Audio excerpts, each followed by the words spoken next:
Salut les voyageurs, j'espère que vous allez bien. Aujourd'hui on se retrouve pour une nouvelle vidéo, on se retrouve pour parler du chapitre 1012 et quel chapitre! Personnellement j'ai adoré et il m'a beaucoup fait rire. Avant de commencer la vidéo, toi cher voyageur qui passe par là, je te vois. Abonne-toi pour faire partie de l'aventure Logpost si ce n'est pas encore fait. Ensemble on atteindra l'Oftel avant tout le monde et on découvrira le One Piece. Sur ce, commençons la vidéo. Le chapitre a pour titre Impatience et on retrouve Kit en page de couverture une requête de la part d'un fan pour Oda. Le chapitre commence au passage reliant le premier étage au deuxième étage, on retrouve Kiku et Izo. Ce dernier demande à Kiku si elle n'a pas mal au bras, mais Kiku répond qu'il en faut plus pour ça. Elle considère son bras coupé comme une simple démangeaison au même titre que le jour où Izo a disparu. Petit rappel, Izo avait disparu pour accompagner Oden sur le bateau de Barbe Blanche sans prévenir les autres fourreaux rouges de son départ. Izo en rigole d'une certaine manière en disant que si elle arrive à lui lancer des pics comme ça, c'est qu'elle va bien. Il s'excuse également d'avoir disparu sans rien dire, encore plus à son frère biologique. Kawamatsu soulève alors une question importante à Izo en lui demandant ce qu'il pense qu'il adviendra de Wano lorsqu'ils ouvriront les frontières. Mais Izo dit qu'ils en reparleront demain s'ils sont toujours en vie. C'est une question intéressante que Kawamatsu a posée. Il est certain que jusqu'à maintenant, Wano Kuni était laissé de côté car il était considéré comme un pays aux frontières fermées, et où donc personne ne pouvait s'y introduire, même pas la marine ou le gouvernement mondial qui n'avait aucune mainmise sur ce pays de samouraïs, ce pays légendaire. Mais ce sera une toute autre question une fois que les frontières seront ouvertes. Le gouvernement mondial pourra alors considérer que Wano Kuni n'est plus un pays solitaire et pourront donc décider d'agir contre eux. Sans noter en plus que Wano Kuni est un pays où le shogun même de l'époque, un Kozuki, a décidé de condamner le pays en fermant les frontières. En effet, il y a 800 ans, Wano Kuni était un pays ouvert aux autres, mais après l'histoire du siècle oublié, les choses ont changé. Ce fut la décision d'un Kozuki que de fermer les frontières et d'attendre à ce qu'elles soient réouvertes. Oden savait que celui qui devait ouvrir les frontières n'était nul autre que Joy Boy. Ici, on peut sans grande surprise affirmer que l'apparition de Joy Boy dont parlait Oden était l'apparition de Luffy. L'ouverture des frontières de Wano Kuni qui est planifiée à la même époque où Joy Boy apparaît, à la même époque où les deux rois se rencontrent, à l'époque où la pire génération fait son entrée, à l'époque où toutes les conditions sont réunies pour Luffy pour devenir le seigneur des pirates, et bien plus pour réunir les armes antiques pour dévoiler l'histoire du siècle oublié et combattre le gouvernement mondial, mais surtout Im-sama. Bien entendu, c'est ma propre interprétation de la chose, mais il va sans dire que cette époque était attendue et que l'ouverture de Wano Kuni va permettre un tremplin vers l'avant pour Mugiwara no Luffy. Une ouverture des frontières qui ne va bien évidemment pas laisser de marbre le gouvernement mondial et le Gorosei qui voudront sans nul doute éliminer ce pays qui est à l'origine des poneglyphes et qui abrite sûrement plus de secrets qu'on ne le pense. Comme ce fut le cas d'Ohara, le pays des archéologues qui représentait une menace pour le gouvernement mondial. Wano Kuni, une fois ouvert, représentera une menace également. La marine pourrait très bien décider de lancer un Buster Call sur cette île au même titre que sur Ohara, sous les ordres du gouvernement mondial. Bien entendu, ça c'est sans compter sur le fait qu'ils ont affaire à un pays de samouraïs qu'eux-mêmes redoutaient et qu'ils ne pourront pas le détruire aussi facilement qu'Ohara. Selon moi, cette question que Kawamatsu a soulevée n'est pas anodine et est au contraire importante pour l'heure. Si Wano Kuni avait fermé ses frontières il y a 800 ans de leur propre gré, il faut bien réfléchir à la raison de ses actions et aux conséquences qu'aura la réouverture des frontières. Pour continuer sur le chapitre, Kinemon dit aux autres samouraïs que c'est une guerre totale. Soit il meurt, soit il gagne. Il ajoute qu'il va s'assurer de la sécurité de Momonosuke et dit aux autres de se disperser. Il pense encore au fait qu'ils sont en déséquilibre niveau force, surtout niveau nombre d'alliés, mais il ne sait pas encore que Tama a pu ramener un nombre important de Smiles à ses côtés. Alors qu'il se prépare à se disperser, Kiku demande alors l'autorisation à Kinemon de se charger de Kanjuro. Elle dit que cette fois, elle s'en occupera. Du moins, c'est ce qu'on peut comprendre. Personnellement, ça ne me plaît pas. Elle a déjà failli à le tuer une fois à cause de ses sentiments inutiles. Il ne manquerait plus qu'elle l'affronte à nouveau pour se donner bonne conscience après les dégâts que son retour a fait. C'est exactement la raison pour laquelle je ne souhaitais pas que Kanjuro soit encore en vie. Et également la raison pour laquelle ça m'a déçu de voir les samouraïs prendre cet énergumène en pitié. Tout ça pour changer d'avis après 2 trahisons concrètes de sa part alors que la première trahison sous leurs yeux, où il a pris Momonosuke en otage et l'a mis en danger, aurait dû suffire pour faire comprendre aux samouraïs qu'avec lui, il ne faut pas avoir pitié et qu'il faut le tuer sans broncher. Bref, Kiku a failli le tuer, elle constate qu'il va encore poser problème, alors elle veut le combattre à nouveau pour cette fois faire les choses bien et le finir. Je n'aime pas personnellement ce genre de situation, parce que ça fait descendre Kiku encore plus dans mon estime, elle qui veut se donner bonne conscience après son échec sans nom.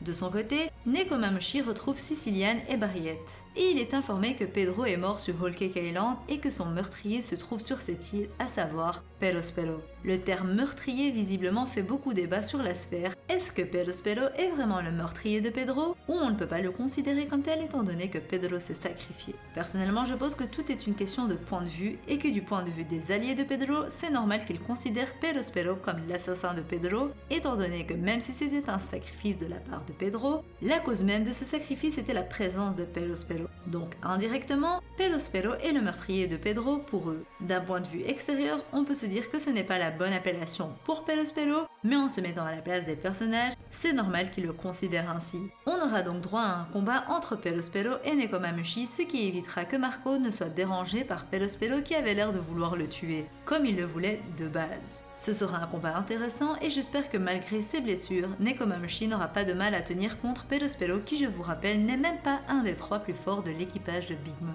Nekomamushi avait tenu tête à Jack, donc j'espère qu'il vaincra sans aide extérieure ni difficulté Perospero, ce qui fera une bonne vengeance pour Pedro, mais également pour Wanda et Carotte qui ont été vaincus par Perospero. Le chapitre continue à l'intérieur du château, à l'entresol, au-dessus du rez-de-chaussée. On y retrouve Yamato, Shinobu ainsi que Momonosuke qui s'y cache. Yamato se propose de servir de leurre vu qu'il est cherché au même titre que Momonosuke. Yamato a d'ailleurs confectionné une poupée censée ressembler à Momonosuke pour faire croire qu'ils sont ensemble. Mais Momonosuke comprend vite que le but de Yamato n'est pas de servir de leurre uniquement, mais surtout de se battre. Yamato peut enfin quitter son rôle de protecteur de Momonosuke que Luffy lui avait donné, vu que Kinemon est en chemin et qu'il a été prévenu par Shinobu. De ce fait, on peut considérer que Momonosuke ne sera pas en danger et que Yamato aura tenu sa promesse. Yamato confie alors le futur shogun à Shinobu et demande à ce dernier l'état de Luffy. Momonosuke informe qu'il est affaibli mais qu'il va bien, mais que cette fois, il n'entend que 2 voix sur le toit. Yamato comprend qu'il y a un combat en 1v1 et qu'il doit se dépêcher. Comme prévu, Yamato va rejoindre Kaido et Luffy sur le toit et se battre aux côtés de son futur capitaine face à son père. J'ai tellement hâte de voir ce combat qui sera extraordinaire. Momonosuke et Shinobu restent alors seuls cachés et Momonosuke détient maintenant le journal de bord de son père que Yamato possédait. Momonosuke pourra enfin lire l'histoire des aventures de son père. À l'intérieur du château, on retrouve Sanji tenant Zoro momie dans une forme de cactus. Il combat les sous-fifres de Kaido et s'énerve en disant à Zoro qu'il n'est qu'un boulet. On a alors droit à un mini flashback de comment Zoro et Sanji se sont retrouvés. Quelques dizaines de minutes plus tôt, c'est alors que Sanji se rendait vers Momonosuke qu'il a vu l'aube et Zoro tomber du ciel.